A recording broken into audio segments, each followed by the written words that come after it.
How's it going? Who the heck are you? I'm Jessica Hayes. I am a skier up here. I've been skiing here for a long time. Put both my kids through the Jackrabbit program and then the race team program through Hollywood. And Bob and I used to coach together in the race team, so we go back a long way. And I'm now the provincial paranordic coach for BC. Yep. So you got lots of coaching certifications and stuff? Coaching certification, yeah. Competition development, advanced, yeah. And I ski race as well, and masters ski race, yeah. Yeah, you were the woman to beat for a long time in BC. What, and you've done the Tuesday night races for a whole bunch of years too. Yeah. All right. And I'm gonna race in the World Cup next year, the Masters World Champs. Cool. World Cup or whatever they call it. Yeah. Where is that? Canmore, March. The Masters World Cup is there? Oh, I didn't know that. Yeah. Oh. Yeah, it was supposed to be this year, but they put it to next year. Right on. Big year. Next year there's the Nationals is at Callahan. Yeah. And then the year after the year U23 World Champs at Callahan as well. Yeah. So great. Yeah. So what's your course? Okay, so this is a really good classic course, and so you were complaining about as well. Yeah. You were complaining about the skating. No. The last courses have been great for skate. 2 weeks ago was an awesome skate race course. But it'd be nice to have a classic course, and I think this is a really good classic course. And skate, if you want to skate it, fine. But if you're a classic skier, it's a great classic. So what makes it a good? It's rolling. It's not punchy ups and then quick downs and tricky corners, which are better to do on skate skis. So it's a little bit easier to navigate. This is rolling, so lots of transition between kick, double pole, and double pole. Some uphill, but a lot of kick, double pole, and double pole where you can carry your speed. Which is kind of nice. And manageable downhills. And then what do you, for your skis, you got some Madchoosh, these are waxables. These are waxables, yep. And I have a hard wax on there, VR55. Yep. Seems to be working pretty well in this light snow and -2-ish, -3. New boots this year, got them from Coast Outdoors. Oh, that great store. Yeah, the other ones had big cracks in them and I could scratch my toes through them, so it's a big improvement. And you got skin skis too, eh? I got skin skis as well. Yeah. I use my skin skis when it's just kind of impossible to wax, or I'm coaching and I don't have a lot of time. But I miss the glide of the waxable, so whenever I can ski on a waxable, I choose that instead. Yeah. Okay. So here we are. We're at the top of lower power line. That's Sitzmark there. This is the Tree Island right here. Upper power line up there. So where are we going? Okay, so we're going to go back down power line and back in on Sitzmark, and we'll do the usual Tuesday night cross glade, sidewinder, back to Telemark, down Telemark, and then left on Old Rope Toe. Come up Old Rope Toe, back to Sitzmark, right on Sitzmark, up those two hills to Wells Gray, Sears Corner. Hang a right. All the way down Wells Gray, all the way up the other side of Wells Gray, back onto Sitzmark, all the way back around to here. Sweet. Yep. Let's do it. Start.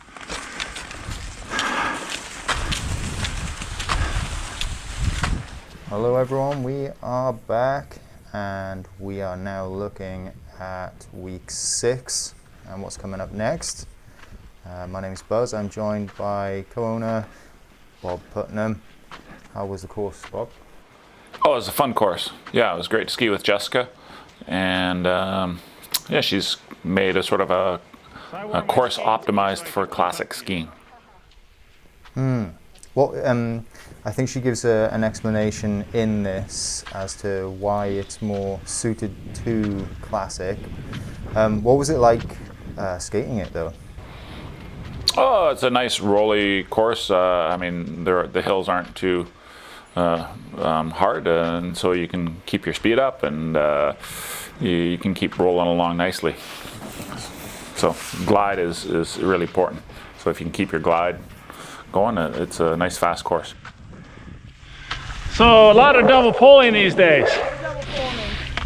Tell us about double poling. Well, classic skiing has become an upper body sport.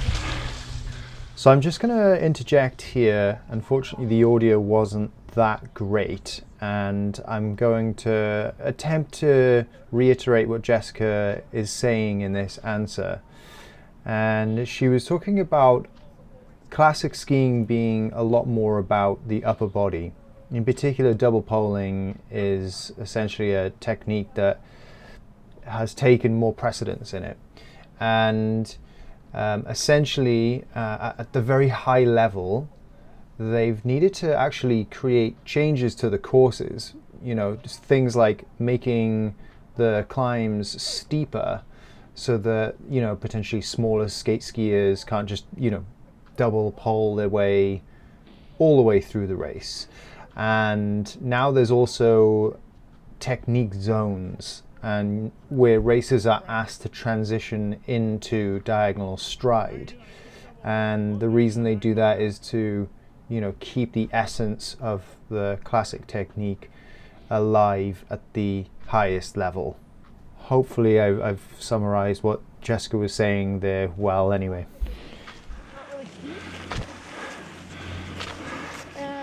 Okay, so Bob, tell me a little bit about the wax on classic skis then. Like, what sort of differences should we know about before getting into it? Well, skate skiing, we're pushing from the side like we would edge a ice skate, and we're pushing laterally. Where classic skiing, she's in the tracks and we're pushing back. So you gotta have some sort of mechanism to allow the ski not to just slide back, but to sort of grip. And so classic skis are a little bit different in that they have an arc or a camber underneath your foot. This camber, if you're standing evenly on both skis, so let's say I'm 200 pounds and I got 100 pounds on each ski, then the ski should be bowed enough that it holds the grip zone underneath my foot off the snow. And so I can glide, which you can see Jessica right now is gliding along nicely, so even weight on both skis. And then the idea is that when you shift your weight to one ski and push back and put all your weight on that ski, it's going to compress the ski, and then that grip area is gonna stick, and you get a push. Mm-hmm. So there's a couple different types of. There you go. You can see her kicking with one foot. Mostly now she's double poling. But so there's basically three different types of grips. You know, on the real inexpensive skis, there's what's called fish scales, textured base underneath. Now, which is really popular, is skins. So it's a skin that lays down when you're going forward, and when you kick back, it stands up and grips. And then on high-end skis or race skis, we have what's called, they're waxable. So you can use, you know, different than a glide wax. This is a grip wax, and it's kind of a sticky wax, and you put it underneath your foot, which as you kick, you stick. And it's a bit of a science art.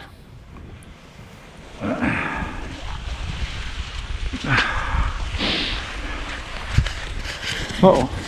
Okay. Yeah, where are we? Okay, so we are coming out from Sidewinder, merging back onto Telemark, and we're going to go down Telemark for about 50 meters or 100 meters or so, and then hang a left onto Old Road Toe and come back up, which parallels Telemark. Okay. The other side. Okay. Sounds good.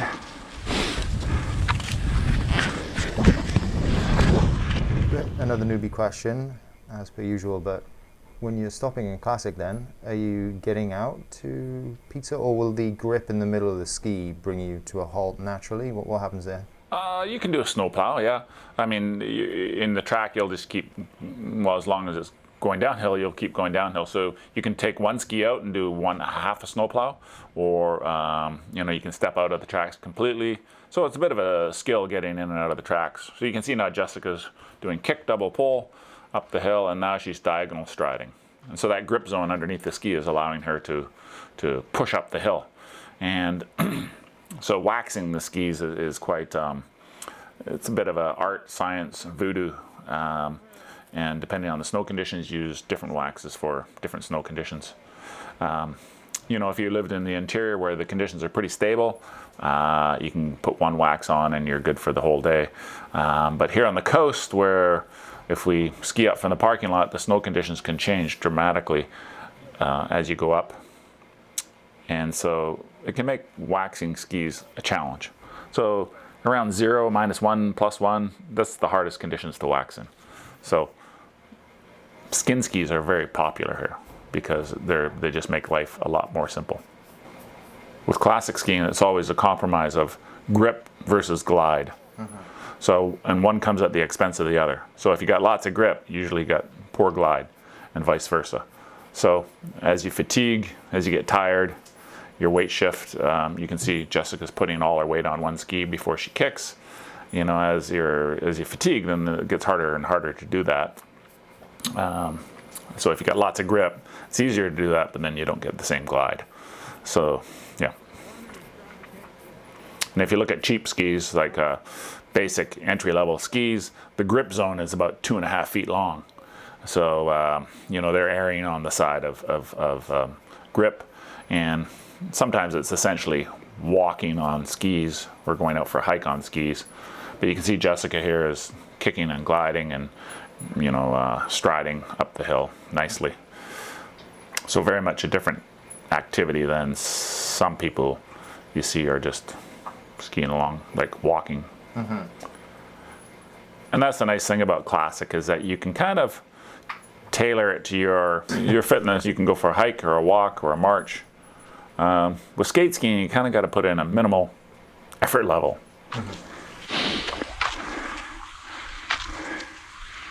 It's actually a harder technique to really master in skate.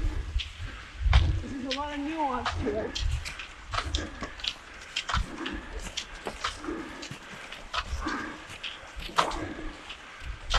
Okay, Okay, where the heck are so we got back on the telemark for a little rope through. We're now back on Fitzmark. And we're going to head right here. And we're going to take the right little loop around off of Sitzmark and then back onto Sitzmark at the hill heading towards Wells Gray. we? Okay, Okay, so important that we go right. this one here? Yeah, Here? yeah. Okay. So Jessica's opted to take this little side trail here. Just before you go up the big hill on Sitzmark up to Wells Gray, there's a little side trail. So make sure you take that. Now she's got a nice stride up the hill here. But it's to the right of that big triangular island. You can see as the hill gets steeper here. Well, actually, Jessica's her wax is really good. She's climbing straight up and doing diagonal stride. So sometimes if your grip isn't good, you might have to spread your tips apart and go into a bit of a herringbone. But she managed to diagonal stride right up that hill. That was awesome.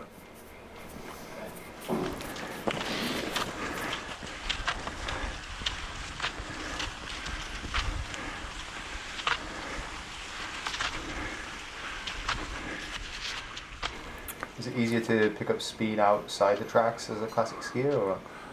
It's about the same. I mean, in general, classic skis aren't as fast as skate skis because of the grip area underneath the ski.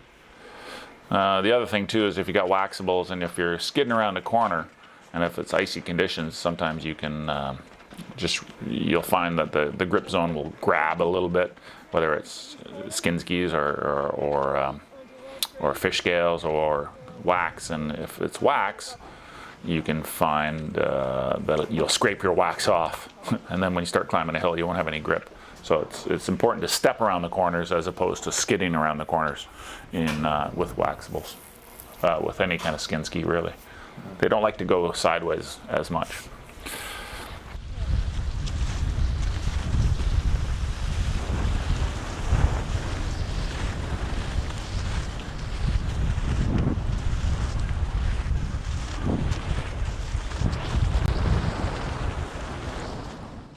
Something Joel differentiated for me with my newbie eyes with waxing, and I thought, hey, well, finding it quite hard slowing down, and if I wax my skis, I'm going to go really quick, and this is going to be an issue if I can't turn the corner.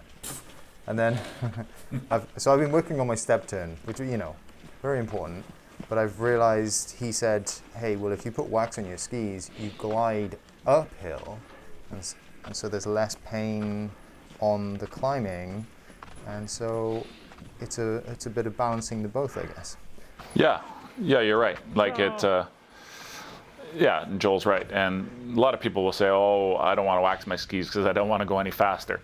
But you're right. It's you're going to benefit on the uphill. You're not going to have to work as hard. You're going to travel faster. Life's going to be much better if you wax your skis for glide. Maybe a stop here.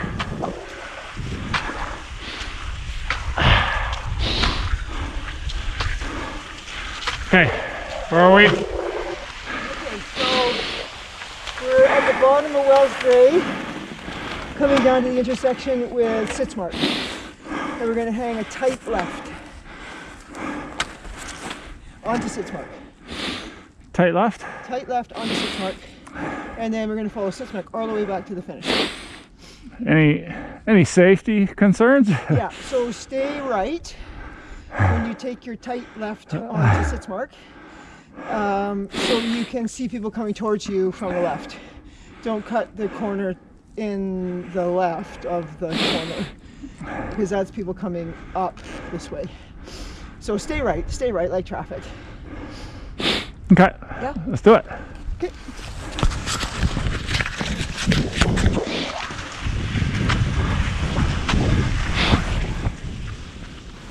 Another equipment thing is that, classic poles are shorter than skate poles. Generally, your classic pole, they're getting a little taller than they used to be because of double poling is becoming so important. People are getting so strong. And so about 83% of your head height, your overall height, is what you want your classic pole to be. And then for skate, add another 10 centimeters. I guess the ski lengths, these look reasonably short here. Is that in general they are short skis, are they? Or No, they're longer. Oh, right. Yeah, so you're 15 to 20 above head height, but it's also, more important than that is that the ski is flexed for your weight. So, Jessica's probably 125 pounds. If I were to get on her skis, I'd flatten them out, and then the grip zone would be dragging on the snow even more. And if she were to get on my skis, she would have to work really hard to get to compress the ski. So it's important to get a ski that's works for you. Yeah. How often should you replace skis then? Is there a flex in the ski that essentially gives after many seasons? No, skis will last a long time. So people can, you see people racing on old skis sometimes that work really well. But a funny story is Jessica and I, we're both her kids and my kids all ski race together. We coach together, and we were at a race in 100 Mile House, and it was a skate race, and I was about ready to go. All the masters would race after the kids, and I see a pair of Mad Shoe skis sitting on the ground, but they're not mine, and they're short. And I'm like, what? Who's got my skis? And then I look across the stadium, and I see Jessica, she's already started her race. And then I look down, and the skis there on the ground are Jessica's skis. And she took my skis and raced on my skis. And then when she got to the back, I said, hey, Jessica, how are the skis? And she said, oh, they're awesome. So, anyway, skate skis is not as crucial, obviously. Had she been in a classic race, it might have been given her some more grief. But she's a good skier, so she can handle it. Wow, that's a good story.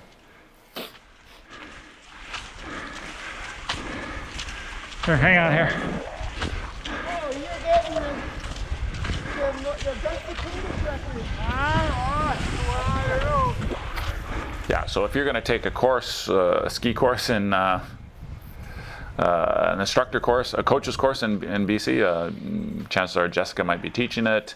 She does lots of work with the para-Nordic skiers, and she races a lot. So she's been at it a long time. She's a very experienced skier, good coach, and very active in the community and very competitive. This is Jade Buchwald here. Yeah, filming you too. All aspire to be like you and for your age.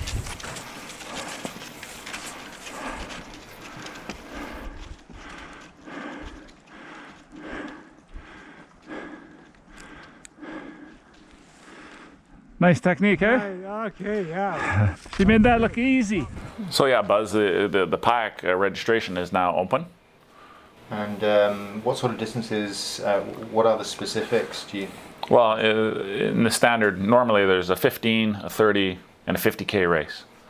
And so if you go to payak.ca, you can enter the race. The fee has been dropped down this year. Lots of great prizes. You can choose to do one distance. You can do all the distances, or you can do a challenge where you try and ski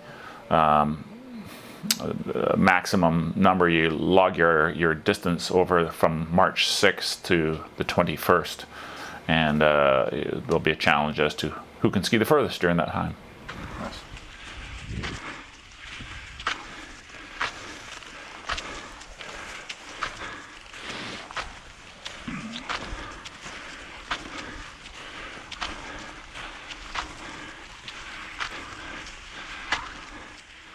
Here we are coming over the top.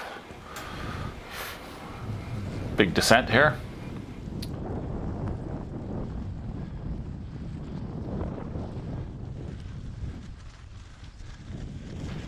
So another thing too is that you can see Jessica jumps right back in the tracks, and you know, as a skate skier you can also do that as well, and you get a lot of benefit from being in the track. You can rest your legs a little bit. You can double pole. You don't have to focus as much. It's a little bit scary for some people sometimes. They don't like being in the tracks, but the more you do it, the better you get, the more comfortable you'll feel. And it gives you an opportunity to rest your feet, especially if it's those conditions where your feet are kind of sliding all over the place and you got to work at controlling your skis. So I would encourage skate skiers to use the track as much as possible. And Bruno would encourage people, skate skiers, to stay off the track and don't step on it sideways and crush the track. Bruno's always going off on that because you can mess them up. But if you're in them like this, that's fine. Oh, this is sprint finish here.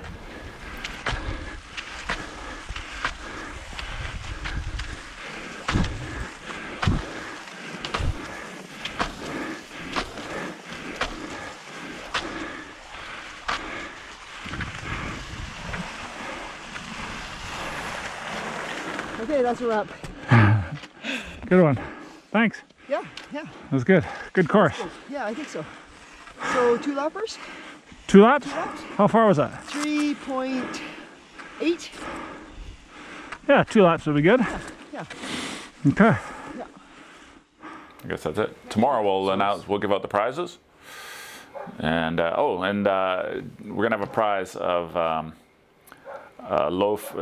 Jessica's son, Zane. He has a company called Sour Bros where he delivers sourdough bread. And so tomorrow, if you tune in, you'll have a chance to win a loaf of this amazing bread delivered to your house by Zane. As long as you're in the, if you live in Abbotsford, he's not going to deliver it to you. But if you live in the his delivery zone, he'll deliver the bread to you. So yeah, sourdough bread with Zane Hayes. He's a magician with what he does. It's always super tasty. Yeah. And then the other thing too is if ever you want any kind of technique tips, get in contact with me and I can put you in touch with Jessica, and she does lots of coaching. So yeah. Thanks to Jessica for submitting the course, and it's a fun course, fun to ski with her. We got a few other people lined up for this coming week and some nice courses. And thanks for everybody for participating. Without the racers, we can't have any racing, and it's a lot of fun. Great to see people out there training. Ace. Yep. Thank you, racers. Thank you, Bob.